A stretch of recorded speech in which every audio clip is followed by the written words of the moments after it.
տարածքի առումով Հայաստանը սեպի նման խրված է, որտեղ Թուրքիան, թուրքական աշխարհի, այսինքն կենտրոնական Ասիայի երկրներ, ներառյալ նաև Չինաստանի Սինձին Ույգուրան ինքնավար մարզ, որտեղ ապրում են թուրքեր, ուйգուրները իրենք ծագում թուրք են, հա։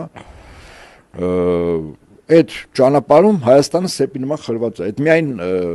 Սյունիքի մասը չի։ Ես կարծում եմ, որ այդ մասնագետները կամ գաղափարախոսները այդ մեծ պրոյեկտի իրենք որպես միջանցք Զանգեզուրի, այսպես ասենք, դիտում են ամբողջ Հայաստանը։ Այդպես ամբողջ Հայաստանը պետք է դառնա այդ նույն միջանցք, այսինքն Հայաստանը պետք է ինտեգրվի թուրքական աշխարհին, մի էլեմենտ։ Հիմա թե այդ աշխարհի ժամանակ մենք Հայաստանը ինչ կկոչվի, ենթադրենք, ասենք Ադրբեջանի, չգիտեմ ինչ, ենթապետություն, ոնց որ սովորաբար խոսակցական ասում, կամ լավագույն դեպքում Թուրքիայի վիլայետ, այդ արդեն մեծ պատիվ է, հա, ստատուս է ունենում որպես վիլայետ, բայց ինչ տարածքով, ինչ չափով։